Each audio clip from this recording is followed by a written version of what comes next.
Yung day 8 na simula nung nagkasakit ang inang at ito na ang unang araw ng kanyang magiging burol dito sa Rafaela. At ayan na nga, inaayusan na ng mga tauhan ng Tatakpan nila yan. ng punerarya yung paglalagakan sa ating inang.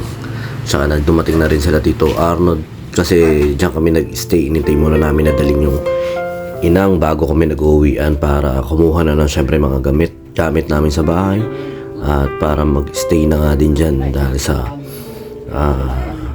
kulang na rin kami sa tulog dahil nga dyan halos hindi na kami nakapagpahinga, pero ganoon talaga. At ayan na, dumating na ang inang at aayusan din siya ulit dyan dahil nga may mga ilang bagay lang na pinabago sa lipstick niya. Inibahan lang ng kulay. Tsaka niya, maraming salamat sa punerarya ng Sanchez yata yan. Basta yun, napaka-solid nung service nila. Kahit anong hilingin po namin ay dinadala nila sa mga ng no extra charge. Tsaka yan nga, napakabilis lang ng araw. December 1 na tong bakinang, bali December 7 siya nawala ng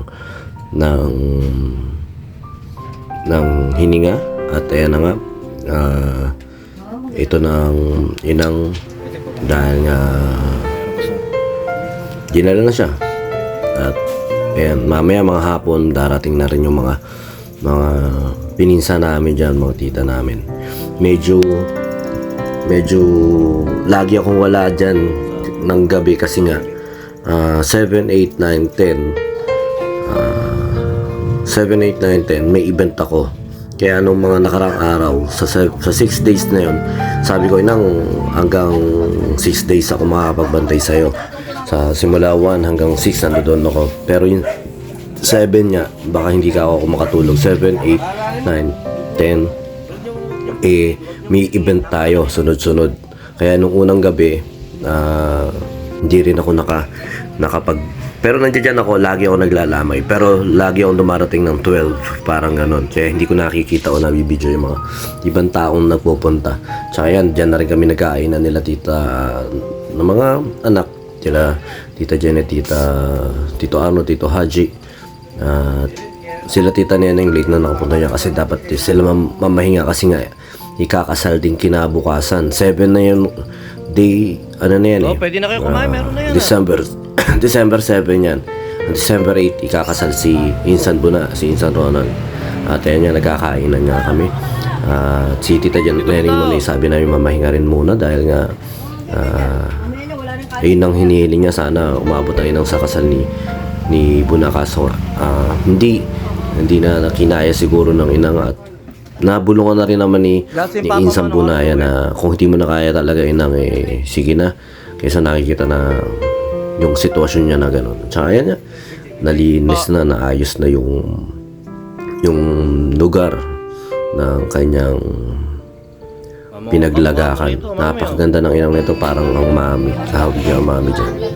At ayan, nagluluto-luto na ng pampasopas dyan. At mamayang gabi si Insan Rapi yung magluluto ng sopas. Napakasarap talaga magluto ng pinsan namin. Ayan yung malaking tulong dyan sa pagluluto-luto. Ayan si Insan Rapi, unang gabi yan ng lamay.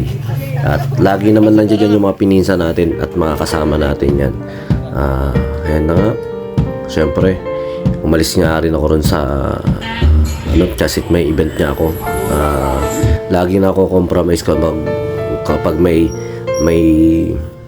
kahit last year yung patay yung daddy ko, December 28 may pa-event ako, Alakrakan Production yun sa Yams. Natapat na ganun niya na huling gabi na lang din ako nakapunta sa daddy ko kasi nga may mga event. At ayun naman sabi niya inang, sige, nawaan naman ng inang na talagang pag may event kailangan syempre nakapag-close na yung client. Kaya maraming salamat din sa pangunawa mo syempre dahil hindi ako nakakapag-stay ng mga huling mga lamay hindi ako nakapag-serve ng mga lamay, pero napaglingkuran kita nung ika'y buhay pa. Salamat Inang. Yun, day 9 na. Ikalawang araw na wala na Inang. At December 8 yan. Maraming ganap ng araw na yan kasi ikakasal din si Insan Buna. At saka yan, nakakita rin natin si Lola Eugene. At ito nga, nagluluto na ng pang-aros caldo si Kuya Robert, na talagang maaasahan sa mga ganyang pagkakataon lutuan. Sa Insan Uni, halos wala pa rin tulog yan. At ito, piniprepare nila yung tent para sa sisilungan pa ng mga musiko. Ito yung mga kasama ni Tito Haji sa Hiyas, sa Malolos. Napakahusay niya, napakasolid ng tugtugan, napakalinis, mga veterano talaga.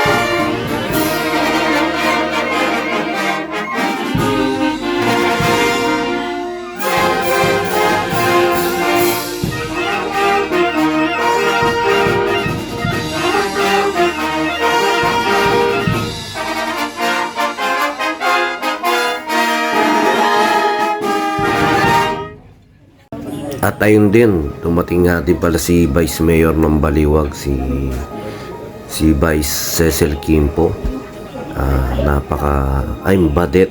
Madet Quimpo pala, sorry. Si Vice Mayor Madet Quimpo. Maraming salamat po sa pakikiramay, Vice Mayor. At maraming salamat sa binigay at nilaan yung time para makadalaw sa burol na aming mahal na kapamilya, na aming mahal na inang.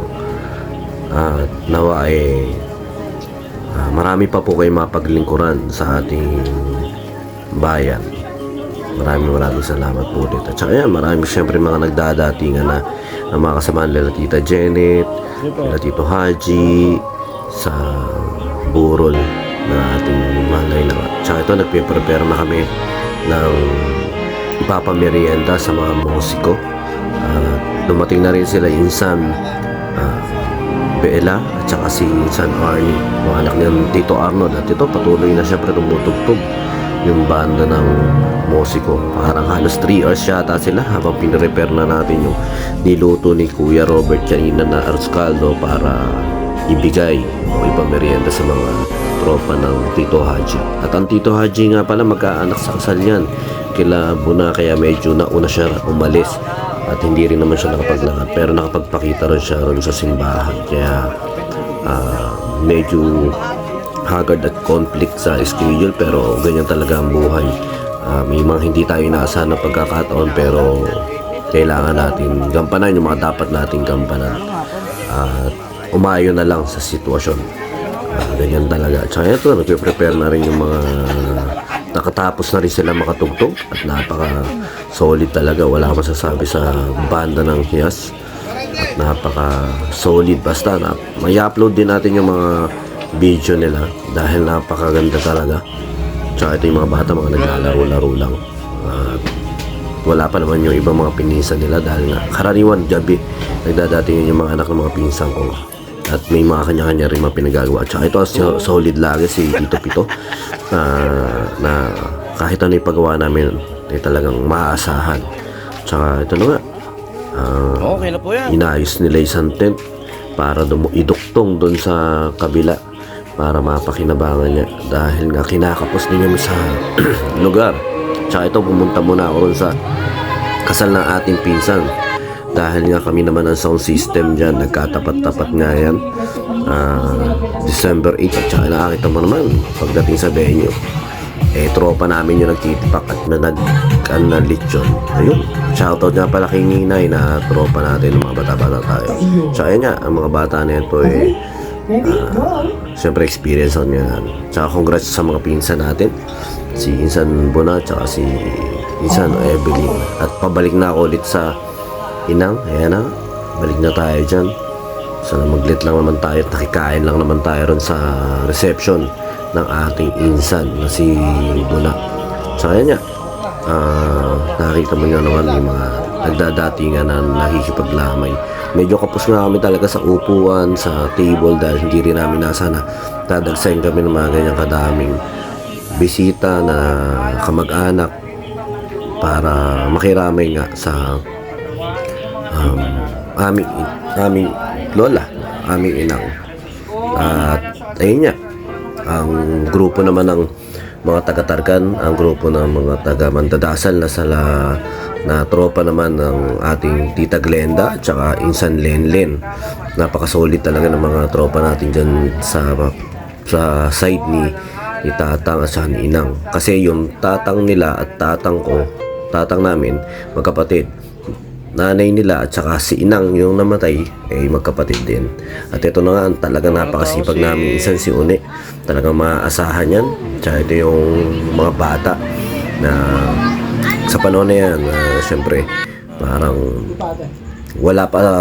hindi pa mulat ang kanilang kaisipan tungkol sa mga bagay na nawala o ano ba yung patay, hindi naman ganyan. Siguro naiintindihan nila pero hindi pa lubos sa isip nila. Tsaka ito na nga, dumalaw ulit si Lola Orig, tsaka si Tita Sene, Tita Ano ba, type C? Tsaka yan, ito yung ulit yung mga Mandadasal. Tsaka ito, naglilinis na kami ng mga ilang bagay na gagamitin para ulit sa preparation bukas.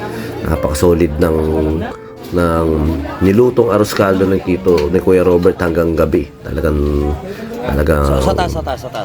na Siyola. napakinabangan at hindi na panis. Sa yung pala diskarte noon, kailangan mo yung karne, huwag mo ihahalo sa arroz caldo para hindi siya mapanis yung lugaw. Tsaka yun nga. Maraming salamat talaga kay Kuya Robert dahil napakasasarap naman luto niya. Tsaka si Pancho, siya yung katulong ni Kuya Robert na magluto-luto. Ayan, si Isan Rapi. Napakasolid ng mga cook natin, ng mga kamag-anak na yan. Tsaka ito, yung mga bata nito, napakadaming naaliw kay Rans dahil nga napaka-maistima. Nawa hanggang yung paglaki. At saka ito rin si Jasray, nakakita nyo naman. Maganda yung mga ganyang bagay. At yun naman, itong bata naman ito, nang hingi ng kung ano na sa milong niya. Tontuwa na yan.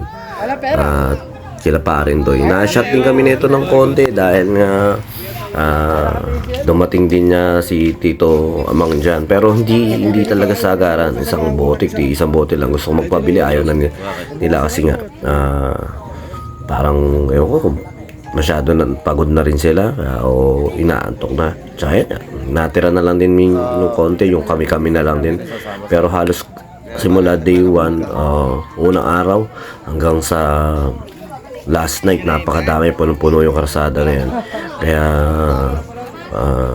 nice decision din na napagkasundo ng mga kapatid na diyan sa amin sa Rafaela, mailaga kang Inang dahil nga maluwag-luwag pwedeng gamitin yung karsada. Tsaka ito na nga, ito yung sinasabi ko, na-shot lang kami ng konti. Nagbabili ako ng konti para kahit papano may mapaglibangan. At ayun, sila Tito Arnold umuwi na rin. Nakita niyo naman si Justin, pasimple lang yan. Kala namin nagbabantay sa loob, ayun palang tutulog sa loob. Tsaka ito ang Inang, siyempre Salamat sa masarap. talagang hindi rin ako makapaniwala ganyan. Ang bilis Nang mga ganitong oras, ano tayo nito? Kwentuhan pa rin. Gusto mong tubig na malamig, gusto mo ng kape, gugutom ka, naglulugaw kami, sabihin mo, matabang, ganun yung tono ng pananalita mo. Tapos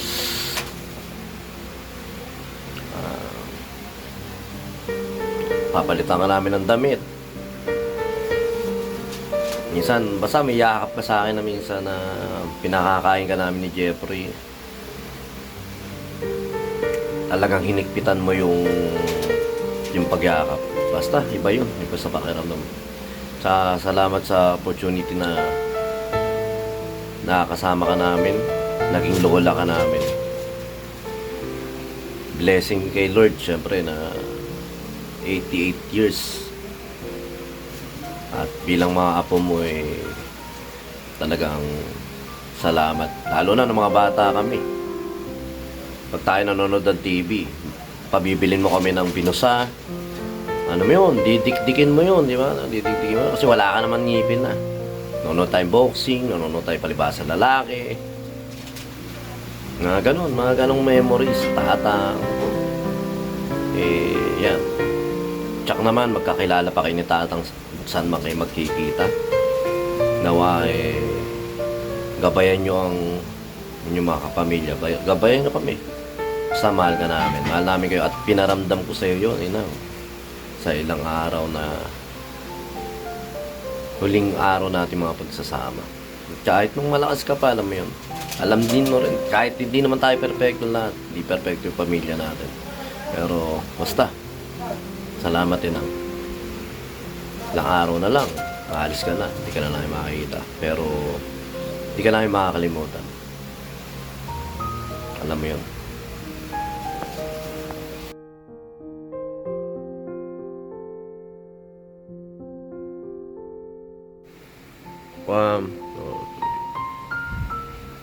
Okay.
Yun, day 10 na at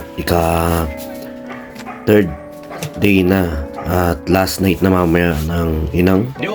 At ito nga, nabigyan ng task sila Tito Pito, si Justin at saka si Insan Uni. Wala pa halos kaming tulog niyan dahil nga mga puyat din kagabi. At ito dahil nga napakatagal na nung puntod na yan, 25 years na hindi nabuksan dahil ang mga bata pa kami noon namatay ang tatang. Ayan, si Sanone, nakakita mo naman. Ang diskarte pala dyan, medyo matigas yung medyo matigas ang puntod. Na lumambot lang nung natanggal namin yung lapida na yun. At yun, nabutas na. At napakahirap talagang butasin yun. Nahirapan silang butasin yun dahil taga-video lang din naman ako.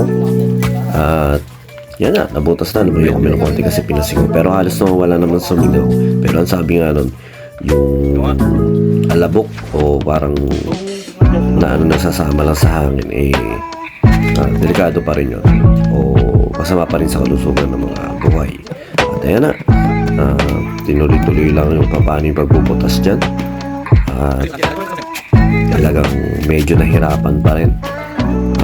Napakatitindi ng mga taga-butas natin yan. Si Tito Pito, siya rin yung last time na nagbutas doon sa kabila. Kasama yata sila Insan Uni. Sila Insan Uni rin yata umutas doon, sila Tito Arnold. Yan. Nakakita nyo naman buong-buo pa yung kabaong. At napagkakitaan pa nga yan, nabenta pa yan ni Tito Pito. Sabi ko nga, huwag nang tupiin, hindi na mahalatang kabaong. At makikita nyo mamaya talagang buo pa, solid yung nabili na sa loob ng 25 years. Kinalawang lang ng konti pero hindi totally na deform o hindi totally na nasira o nabulok. Kaya napaka-solid naman nung gumagawa na tol na yan. Kung sino ko man, ayos yung quality ng atol na ginagawa nyo. Pero syempre, ayaw pa rin natin bumili na ganyang atol. Syempre, mahaba pa ang buhay natin. Pero yun, meron nung parang kwento narinig na si Dolphy daw. Meron nung nabiling atol, kaya humaba rin ng gano'n ang buhay. Minsan inihigaan niya rin daw. Ayan. Basta, nakita nyo naman na napaka intact pa rin, binubuo pa rin pati yung mga tela sa loob ng 25 years. Sa dami na nangyari sa mundo, sa dami ng mga bagay-bagay na naranasan natin, meron pala mga ganyan ng bagay. 25 years hindi nasira halos yung mga tela, yung pantalon, yung barong, solid. At ayun nga, yan ang tatang, medyo buto-buto na rin talaga pero hindi pa totally butong-buto kasi yung buhok niya naka-intact pa rin sa bungo. Yan, sana all yung buhok makapal pa.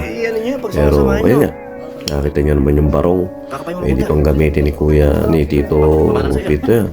Pero napaka-solid, pati yung pustiso. Parehong bumbo sa loob ng 25 years, parang hindi nasira. Dapat kahit papano meron mga bagay na makakasira doon sa pustiso na yan. Tsaka yan, talagang sabi ko, Tito Pito, sinupin mo yung bawat buto. Baka kasi multoy nga ng tatang, masabihin, Pito, yung piraso ng daliri ko nasa medyas pa, parang gano'n. Mga biro-biro na lang din namin yun para kahit paano hindi puro seryoso yung mga pinagkagawa. Tsaka yan, 2 sako yan. Yung mga sako ng damit pinagsama-sama namin. Tsaka yung sako ng buto pinagsama-sama rin namin. Dahil syempre kailangan pa rin natin ipasok yung buto rin sa loob na paglalagakan din kay ina. Tsaka yan, preparation dapat sa buhay ng mga tao. Dapat talaga hindi lang bahay ang napapaghandaan o ipinagpapatayo. Dapat ipinaglalaanan din talaga ng mga buhay kung saan sila ilalagak ng mas mahabang panahon ang kanilang final destination, ang nicho o libingan. Sabi nga, mabuhay magastos at ang mamatay magastos din. Kaya dapat din paghandaan talaga yan, maituro sa mga bata na magsinop ng mga pera o paglaanan yung mga ganyang bagay. Kaya laking pasalamat namin kay tatang na yan, naipundar niya yung lupa na yan. Naipundar niya yung lupa na yan para sa kanyang pamilya. At ayun nga, nagkaroon pa ng konting diskusyon dyan sa lupa na yan dahil basta nagkaroon ng isang diskusyon at buhay pa ang inang nun. Binidyo ko din yun na talagang sa atin yung lupa na yan at walang pwedeng magpaalis sa atin dyan dahil ang tatang nagbayad dyan. Walang sino man pwede magtampo sa amin kung sino yung pwede namin papasukin o pwede namin pahintulutan. Pwede pahintulutan ng magkakapatid na makapasok o ilagak dyan sa sementeryo na yan dahil ang tatang ang nagpundar niyan ng lupa na yan at ang tatang ang kanlang ng tatang may karapatan yan. Kaya yun, sa mga bagay na yun saksi tayo sa mga napagpagkwentuhan namin nila inang. Masarap ka kwentuhan ng inang nabubuhay pa. Masarap siyang kwento dahil napakalinaw lang kanyang isip. Malabo ang kanyang mata pero yung pang isip at pandinig niya sa mga bagay, pangalan, inuupat mo. Ako mahilig kasi akong upat kung sino yung kamag-anak namin, paano namin naging kamag-anak at yung mga ganitong istorya. Kaya pag nandiyan kami na dadalaw ako sa mga inang, yun nga, talagang napapag-usapan namin yung mga ganun-ganun bagay. At saka, ayun nga, sabi raw nung inang medyo hindi ako nadadalaw noong November. Medyo matumal tayo noong November. Medyo talagang yung mga panahon na yun, napakaalat ng pasok ng pera sa akin. Kaya madalang din ako magawi sa inang. Pero hindi ko akalain na ayun na pala yung napakabilis na panahon. Dahil nga nung huling punta ko kay inang, November 1, November 1 may event ako. Tapos November 30, basta halala nandun ako kay inang. Dumating pa si Tito Bembol doon, nakasama pa namin. Buti nga si Tito Bembol, kahit pa paano, buhay niya pa nakausap ang inang. Malakas pa inang noon.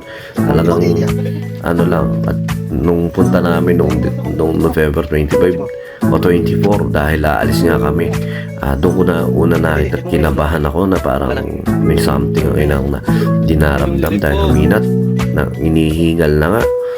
At ayun nga, dapat nung 29 dadaan ako sa inang nun, kaso gabi na, baka ako mainom din ako kasi nagpunta ako maliwag nun. Pero dapat para may nag-uudyok sa akin pumunta, kaso hindi ko naman nagawa hanggang ayun nga, nakapunta na lang ako pagkatapos ng event ko ng 30, kasi may event ako sa Plaridel sa Giginto. At ayun nga, pagkatapos ng event kinabukasan ng umaga-umaga na nag-send ng message si Tito Haji sa GC at di ako nag-atubili na pumunta talaga sa inang para dala ng prutas. At ayun, kahit pa paano nakakakain at nakakapagsalita-salita pa siya nun. At malinaw pa ang isip niya. Talagang nabugbog lang sa pagkakatumba. Ito. At ito, balik tayo rito sa taol nito. Ito nga, pwede pang ibenta to. May benta na ni Tito Pito yan. Sabi ko nga yan, benta pa lang ng buong ganyan kasi hindi na mahalatang mukhang taol eh. At saka, ayun niya. Pero syempre, dinurog-durog niya pa rin para kahit pa paano madaling bitbitin. Mahirap naman bitbitin mag-isa yan. Baka akala nag-aalok ka na, nagbebenta ka ng ataol, nag-aalok ka ng ataol. Sabi ko nga, daling kay Boss Toyo yan. 25 years old na daig pa sa mga history. Tsaka yan nga, sabi ng Tito Arnold, tanggalin yung mga nakakanto-kantong ganyan. Si Tito Arnold talagang mga tagapag-alaga ng ano na yan, ng nicho na yan, ng puntod na yan. Siya talagang simula bata siya naglilinis. Sila nila Tito Pongol ngayon, kaya pinapamana sa mga pamangkin, sa apo. Kaya si Justin, napaka-solid ng bata na yan. Maraming memory si Justin na balang araw may kukwento niya sa mga pininsan niya. Talagang napapakinabangan niya si Justin. At saka ito na, nagluluto na si Pancho at si Kuya Robert. Napaka-solid magluto ng manok niya ni Pancho. At si Kuya Pito, Tito Pito, nakaligo na. Talagang napaka-solid din ng araw na yan. Tsaka yun, may natapat akong event dyan kaya pagkatapos yan pupunta pa ako ng Pampanga. Nakapag-down na sa akin yun. Kung talagang hindi nakapag-down sa akin ng halos kalahati yun, hindi ko na pupuntahan. Marami ako na-miss nung ika-third night ng inang kasi doon nagsalita sila Tito Haji, may nag-preach na pastor, tsaka may kumanta na singer. Pero ganun niya pinagpaalam ko naman kay inang ako, aalis ka ako ng 7, 8, 9, 10. Basta babalik ako sa mga susunod na araw at babantayan ulit kita. Pero hindi natin alam na ang pinaka last day pala ng inang yung December 7. At saka yan napunta pa kami sa kay Idol TikTok, nadaan kami dahil doon din pala yung daan papunta sa venue namin dyan sa Pampanga. At yun lang, isang mabilis. Pagkatapos yan ng setup ko sa Pampanga, 11, 12 kagad nandito na ulit ako sa lamay ng inang. At ito ang pinakamatitindi, hindi mga natulog yan, iinuman kami dyan kasi nga gusto namin mapatagal. Ewan ko ba kung bakit pag may iniinom tumatagal kami sa tuyatan, pero pag wala kami iniinom, mga antok na antok yung mga yan. At saka yan, siyempre dyan nagbibiroan yung mga pinsan dahil na ayun lang din magagawa namin. At saka yun lang din yung mga magiging bonding namin dahil nga Wala nga kay. lahat kami na napipigat at Hindi raw kayo nakita. na malaking kawalan ang inang sa pamilya namin. Sabi nga, pag ang nanay ang nawala sa pamilya, malaking bagay. Kumbaga minsan nagkakanya-kanya ang buhay ng mga anak. At hindi natin maiwasan mag-isip yun kasi may kanya-kanya rin tayo minsan na hindi nagugustuhan sa kapwa natin o kamag-anak natin na nagbibigay sa atin na sabi, bahala na kayo sa buhay nyo, bahala na, basta't nawala sa ganito. Kaso nga lang, syempre ang inang ayaw pa rin ng mga ganun, magkanya-kanya o magkaroon ng bagay na pagtatalunan. Kaya maganda rin yung sabi ng Tito Haji nung pagkatapos ng libing, kahit pa paano, i-bind pa rin natin yung sarili natin. Once a week, kita-kita tayo, konting kainan, konting ganito, para yung family pa rin natin, nabubuo pa rin yung bonding. Mahirap kasi yung, ayun nga, wala na tayong pupuntahang isang inang na pwede magbuklod sa atin. At Uwi na ulit sa Pampanga. ngayon, yan, medyo magiging busy na nga rin tayo dahil December din ngayon. Maraming okasyon na syempre mamimiss natin namin. Tsaka ito, napakasisipag ng mga pinsan natin ito, anak ni Teresa. At ito yung mga anak din naman ng Lolo Momong, sila Tito Amang nandiyan dyan. Nag-stay yan hanggang alas 4. Sa 4, Tito Haji, naabot din. Tapos yan, sila Paula, napakasisipag nila Paula. Talagang tumulong sa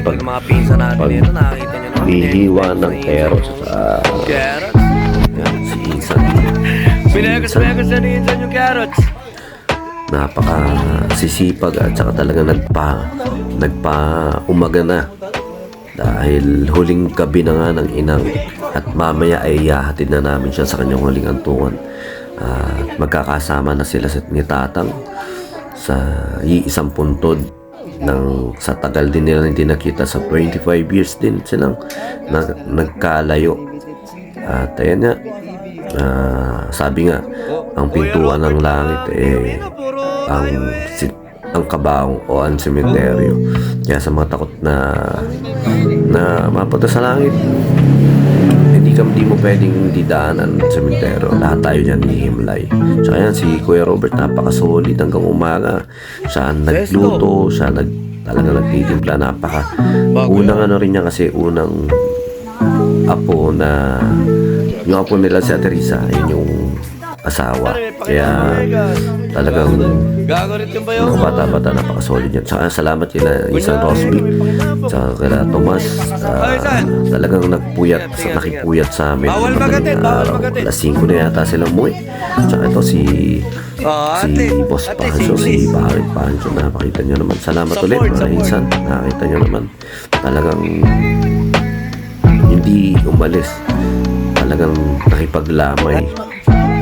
Take pa ibang mga alas 5 na pala, alas 5 na. Medyo syempre pagod din siguro kaya hindi mga nakapunta. Pero salamat sa mga nakasama natin makipaglamay sa huling gabi na ating inang. Tsaka yan nga, sabi ko itong video na ito, makikita na pwede namin i-play pang buhay. Pwede namin silip-silipin pag nami-miss namin ang inang. Pag mayroong mga bagay na hindi kami napapagkunuan, sige, pwede rin naman natin itong gawing pampalakas sa isa't isa na ang inang. Tsak naman ayaw naman tayo magkawatak-watak nun. At saka nga, ang inang, sabi ko, inang, ba't ka gano'n? Ba't sila pinatama mo ka? Pero alam ko naman, hindi naman kasi ako tumatay at wala naman hindi ko sa wedding. Pero congrats sa mga napatama na inang. Talagang sabi niya, patatamaan niya kayo. Si Vero hindi pa tumata, pero sabi niya inang, tatama. At saka yun niya, nagbigay ng mga number ang inang natayaan. Nagulat kami. At saka hindi ko alam bakit nagsabi ang inang ng 30-10. Ibig sabihin, yung 30-10, birthday niya, January 30. Gusto mo ba sa inyo Romo mo? Tapos yung 10, December 10, ang libing niya. Parang ganon. Kasi December 7 siya namatay. 3 days lang. 5 a.m. Ayun niya, tumapat ang December 10. Kaya tinatanong namin bakit ano yung December, yung 30-10 o 10. Yan, yun ang ginagawa. 30-10 sa o 10 o 30 na binigay niya number. Kasi table na. Obvious pinaliwanag na pa yun. Yung 22-8. Dalawa kasi silang lulukod sa kasal na. Kaya 22-10, 2-2, Tapos 8 yung date ng dalawang dos na luluhod. Tapos 8 yung date. Pero pinabukasan po mama 21-8. Talagang montik na. Tsaka yan, pinatama rin ng inang yung number ng bahay namin, 1714. Sabi siguro na ito na tayaan nyo, nakikita nyo na yung number ng bahay. Nandiyan dyan na sa harap, hindi nyo patayaan. Sayang. At tsaka yan, abutan na kami ng liwanag. Medyo talagang solid yung mga pinisa natin yan. Ako, may hangover na ako at may sobrang antok. Dahil nga in-entertain din natin, ayaw din naman natin iwanan yung mga pinsa natin na hindi pa nakakauwi. Kaya syempre, nakakaya pa rin yun sa kanila. Pero maraming salamat at saka yan marami tayong video na nagawa sa loob ng 7 o 11 o 10 days o 11 days na huling sandali na inang. Hindi ko na makakalain na hanggang ganun kabilis sa loob ng 10 araw wala na ang inang.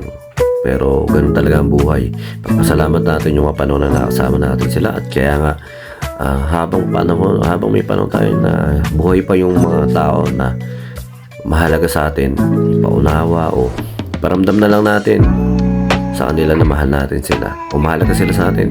Konting tampuhan, konting hindi pagkakaintindihan, pwede naman mapag-usapan o pwede na lang padayain o pwede na lang pansinin mga bagay-bagay, lalo na mga magulang natin. Dahil ang mga magulang natin malaking biyaya yan sa atin, dahil kung hindi dahil sa kanila wala tayo rito sa mundo ito. At yun, pagpasalamat natin sa Diyos yung bawat minuto, bawat oras na binibigyan niya sa atin. May nakakasalamuha tayo. Pagpasalamat natin sa Diyos yun, dahil hindi lahat ng tao mapalad na maabot sa edad natin. May mga bata na mamatay kaagad. Hindi nagkaroon ng pagkakataon na umabot sa mga ganitong edad sa ganyan. Basta, tsaka yun rin, kalusugan natin, ingatan natin. Sa mga panahon nito, hindi na tayo mga pabata. Simple lang ang buhay at napakabilis lang ng buhay. Kaya, dapat natin pahalagahan. Magbigay tayo ng kabutihan sa kapwa. At tumanggap din naman tayo ng kabutihan mula sa iba. Kasi hindi naman pwede yung ganun. At nagbigay lang tayo ng bigay. Kailangan tumatanggap din tayo. Pride natin minsan, hindi tayo marunong tumanggap ng biyaya na nagmumula rin sa iba. Ayun lang. Bukas, lilibing na natin ang inang. Huling sulyap na natin sa inang. Kaya't marami rin salamat sa mga tao na nakiramay at nakipuyat para sa inang. Day 11. Yan. Araw ng paghahatid natin sa inang sa kanyang huling hantungan. At yan na, umaga-umaga nagpe-prepare ng mga makakain sila Pancho, sila Kuya Robert. Napakaaga niyan, madaling araw pa lang nandiyan siya na nagluluto. At yan yung mga nakahandang pagkain para sa mga makikipaglibing. At yan, dumating na rin yung mga taga-talampas, sila Tito Chris, tsaka sila mga pinsan ni Tatang yan sa taga-talampas. At ito, mga nagdatingan na rin yung mga magpipinsan yan. Si Tito Pito nandiyan na yan, di pa nakakatulog yan.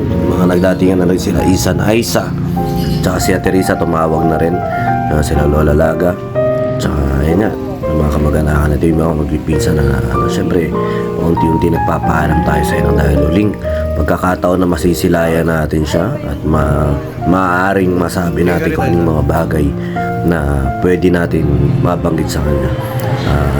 Sa paniniwala nga ng karamihan, syempre hindi pa naman agad nawawala rito sa lupa ang inang. Nandiyan lang yan sa mga palipaligid natin at may tinatawag na pasyam 40 days.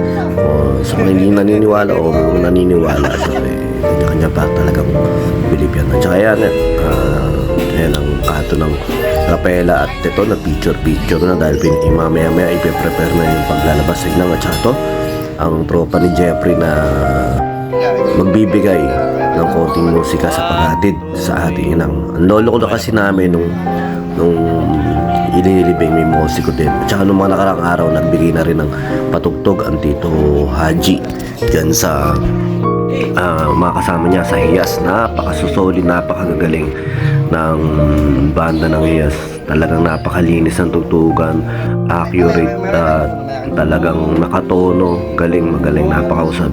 Professional na professional yung mga dating mga player ng Hiyas. At saka ito na nga, ang pamilya ng Tita Neneng, medyo kulang sila kasi yung iba may mga lakad pa nadating, pero kung napuno yan, kung dumating yan, punong-puno yung loob na yan kasi nga malaki silang pamilya.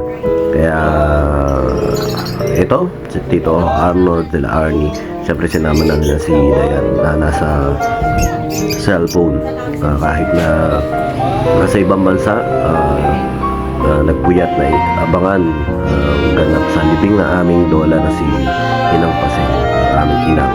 Ito na nga, maya iaayos na rin ang paglalabas sa ating inang sa aming bahay. At mamaya magdadatingan na rin yung mga ilang kapatid niya. Dumating na rin, una na rin dumating dyan si Lolo Pileng, kapatid ng inang sa bukid. At ang mga Lola Orig, Lola Ini, nandiyan dyan, magdaratingan na rin yan. At Lolo Erneng, na parang ang pahiwati, siya lang ang inintay nung mga nakarang araw. Kasi nung nakarang araw na umuwi si ang Lolo Ernie, at sabi niya nga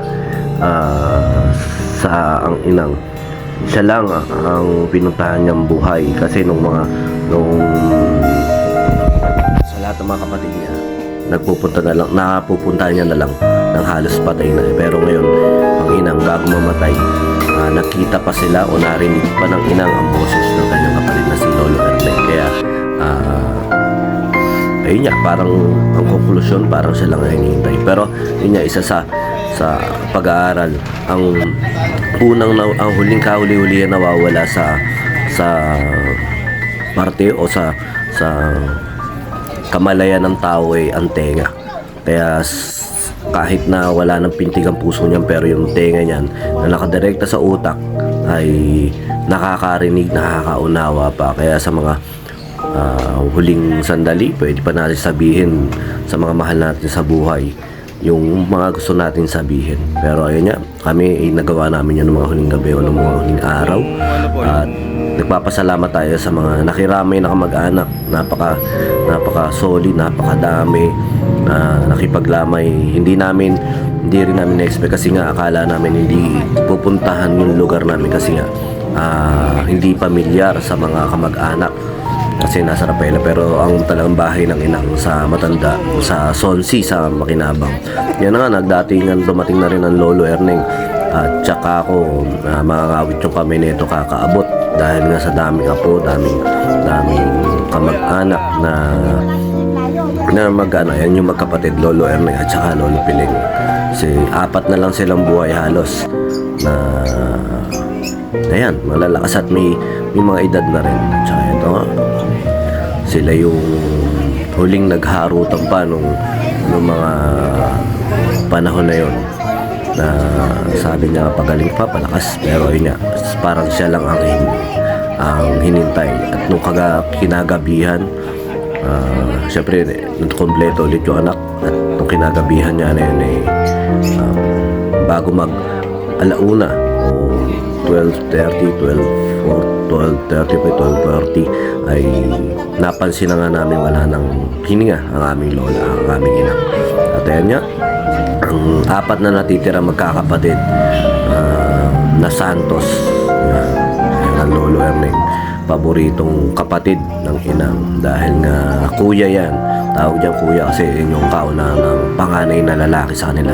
Nagkasunod-sunod kasi ang puro babae, tapos nung nagkaanak ng lalaki ang Lolo Buwe, yun niya si Lolo Erneng. Kaya ang tawag nila kay Lolo Erneng ay kuya. Tsaka yan, mamaya ilalabas na nga. At syempre mga anak ay magpapakita ng talagang pagkakataon na mamimiss talaga nila ang inang. Ganun talaga ang buhay. Lahat naman tayo darating sa ganyan at walang nakahanda wala nakandang loob na makikita ang mahal natin sa buhay ay tayo lilisan. Itong bata na ito napakabibo, na apo ng lola ng Ate Risa. Papaalam na siya kay inang. Tsaka niya unti-unti nang nilalabas yung mga gamit para maumpisahan na ang paglalabas sa inang. At yun syempre may mga kaugalian o tradisyon na ginagawa kagaya ng ganyan o paniniwala kagaya ng ganyan na pagbabasag ng mga bagay-bagay. At ayun nga, nagulat pa yung buti na lang hindi naibaksak ang inang ng toko talaga. Tapos si ate di sinabi. Tsaka yan nga, nilabas na ang inang sa aming bahay. At talagang marami naghihintay sa simbahan noong araw na yan.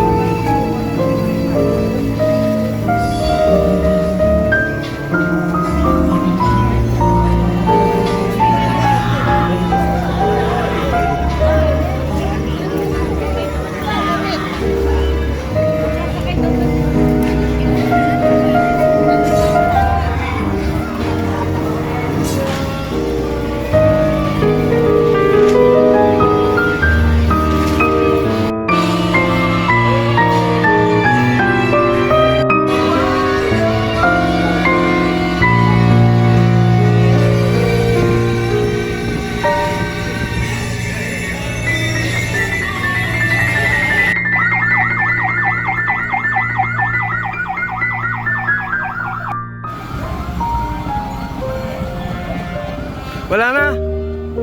Dadaanan na lang po.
Ito po yung sa tubig.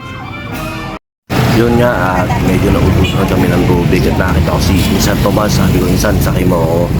Pupunta ako sa Osave sa tapat ng simbahan para bumili ng tubig. At ayan nga, isang mabilisan yan. Dahil nga nagmamadali kami at yung mga nakipag libing ay medyo kinakapos sa tubig. Dahil napakainit nung araw na yan. Ang lolo namin nung nilibing, ulan naman ang ulan. Lahat kami may soray sa halos nun. Mga bata kami. At nakita nyo talagang punong-puno yung mamaya makita halos puno talaga yung simbahan. At saka yun nga, yung mineral water na kinuha natin sa Osave. At saka ito si Lolo Mading medyo tinulungan na ako dahil nga nakita niya nabibidyo-video rin ako dahil nga siyempre gusto natin i-document yung pangyayari nito na minsan na lang natin makakasama ang inang at maihahatid sa kanyang uling antungan. Nakita nyo naman yung mga apo, halos yung mga nakaputi na yan, mga kamag-anak namin. Yun nga, maraming salamat sa mga kamag-anak natin na nagpakita ng kanilang pakikiramay sa huling sandali na ating paghahatid sa inang. At saka ito na nga, nagdi-distribute na rin yung mga yan, sila Lolo Mading ng mga tubig dahil talagang sa sobrang init, kinapos. Kaya umorder ako ng apat na basta hindi ko alam ano tawag doon. At saka niya nagsisermon na bibigay na ng ang pare. Ito yung napakagandang tagasagot, hindi ko tawag sa mga ganyan eh. Basta, yun, muli maraming salamat syempre sa pakikiramay.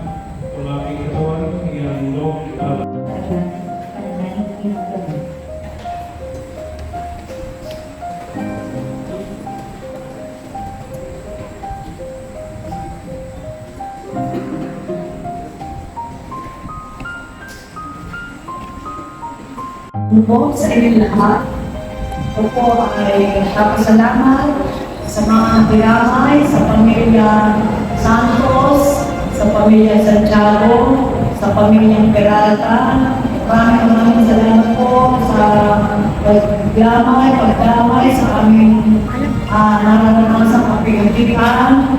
Kaya yung mga kamag-anak, kaibigan, kasama sa amin, pakipagdalamaki, yung mga pupunan sa inyo lahat ng aming taus-pusong pasasalamat sa inyo po ang lalo higit sa Panginoon na ang aming ina. Nabilis ka namin, mahal ka namin, pero nasa mabuti kalagayan ka na mamay ng Panginoon, kaya salamat na wala nang masakit na tayo nasa muli sa lupa. Salamat sa Panginoon.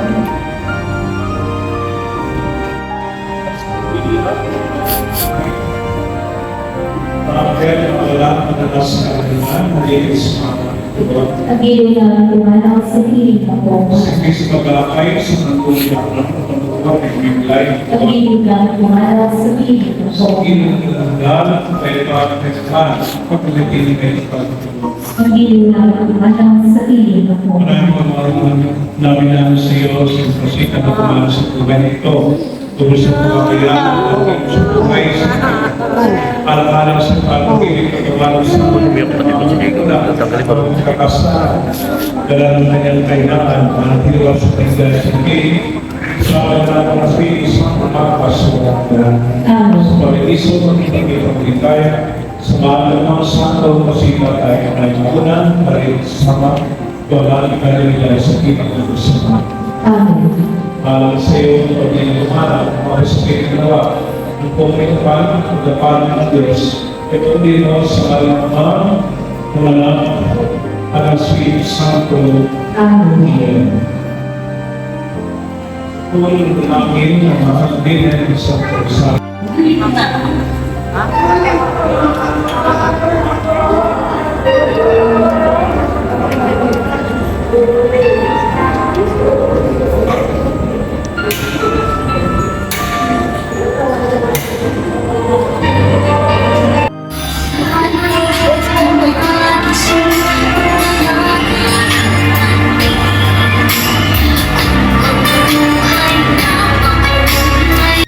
Ay, matarapa, may sanay na yan.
Tandaan mo ba tayong dalawa ay unang nakita panahon ng kamustusan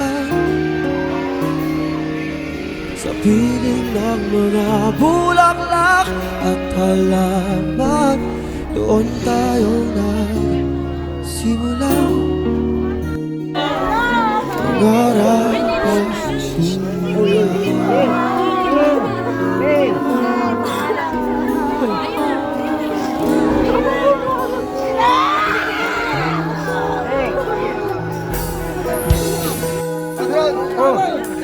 Tatandaan mo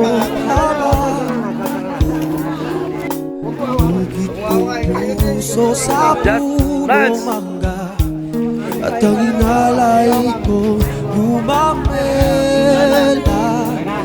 Magkahawak kamay sa dalampasigan, malayang tulad ng mga ibon ang bumita ng ating kahapon. Lumilipas ang panahon, kabiyak ng ating gunita. Ang mga puno't halaman, bakit kailangang lumisan? Napanahon ang pagkakataon, may babalik ba ang kakalaman?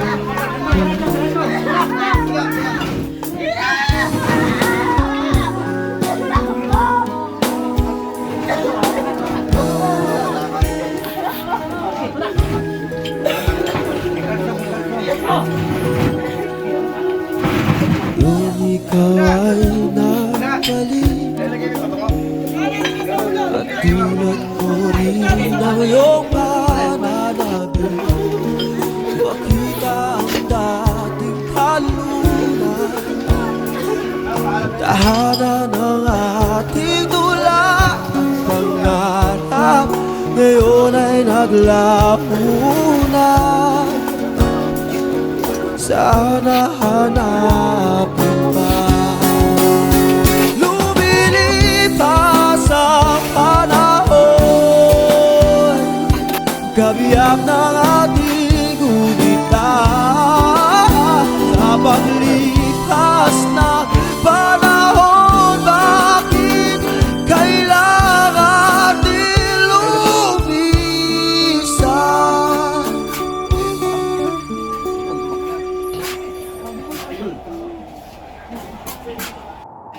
Napanahon ang pagkakataon, may babalik ba ang kahapon? Sakta kami lang. Sakta kami lang. Yun, very good.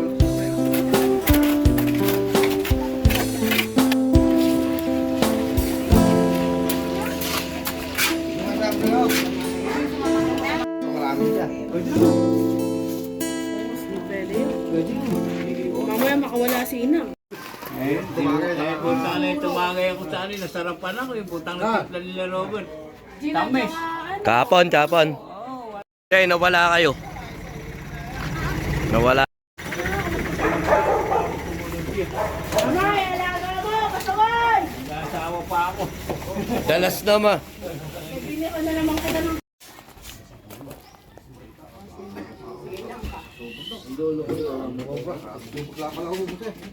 Wala ka sa jeep. Kapay ako na. Wala ka sa Nakatricycle yun.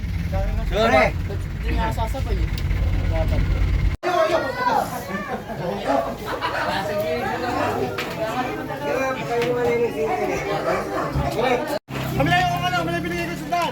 Kumain na ba kayo? Ay, ang bata na ito. Lenlen. Ay, si Lenlen. Isang pito-pito, isang walu-walo. Di ba si Lenlen walu-walo? Anak ko eh. Inang, maraming salamat sa pagkakataon na ikaw yung naging lola namin. At maraming salamat sa pagkakataon na nauunawaan mo yung mga bawat sitwasyon ng bawat isa. Ikaw ang nagbuklod sa iyong mga anak nung nawala ang tatang. Gabayan mo ang bawat pamilya. Alam ko naman gagawin mo yun, inang. At alam ko naman na sulit na yung 88 years na biyaya binigay sa iyo ng Diyos. Maraming salamat, inang, dahil nakasama ka namin at nagsama-sama tayo sa iyong mga huling sandali. Mahal na mahal ka namin. Hindi sapat yung salitang mahal, basta naramdaman mo yun na nung ilang araw natin pagsasama, basta mahal ka namin. Pasensya mo na ako, hindi ako nakakadalaw sa'yo ng mga panahon na talagang tinapos din ako. Na malapit ka na pala mawala. Hindi ko na isulit yung mga araw na yun. Basta mahal na mahal kita, yun na. Mahal na mahal. Mahal ka namin. Pasensya mo na yung mami kung lagi kayo nagbabangga anong araw.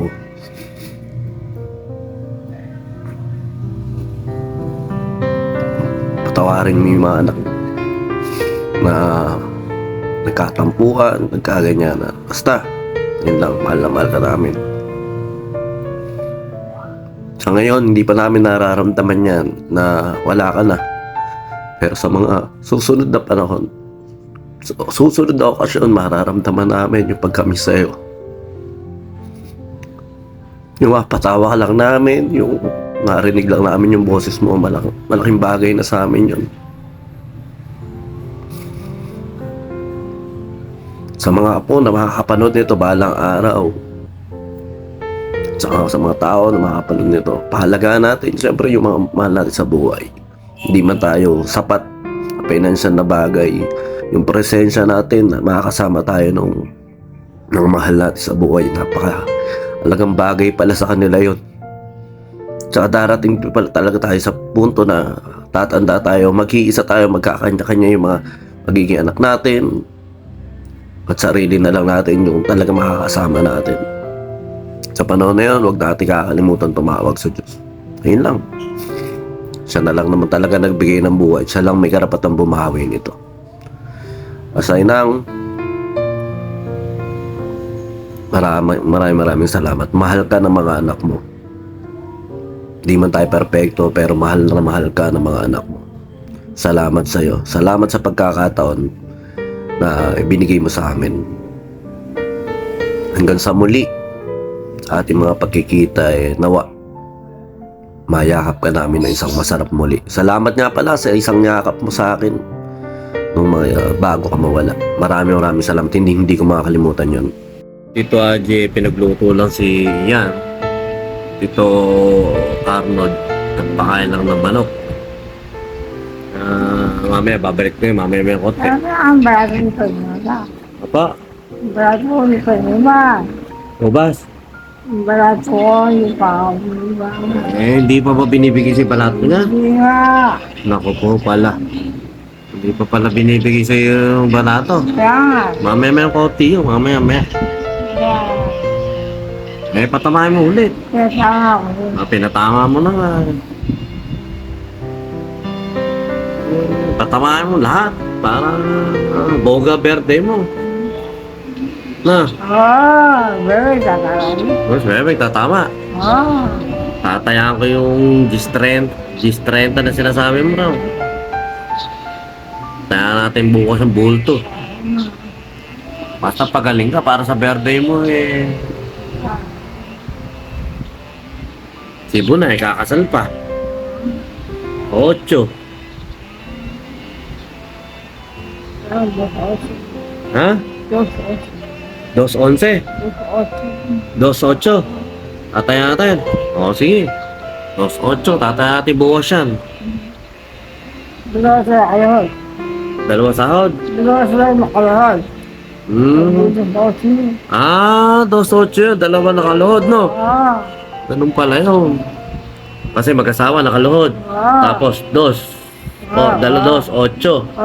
Sa 8 ikakasal eh. Ganun pala yun. Sige, sasabihin natin, 2.8, tataya natin bukas yun.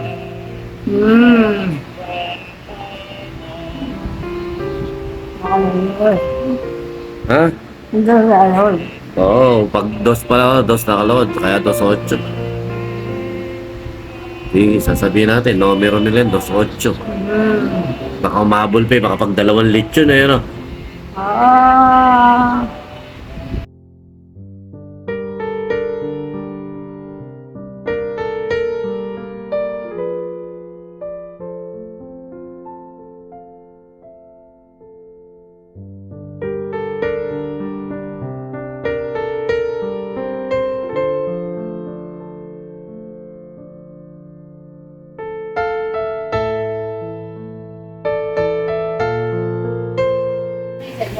Bye-bye.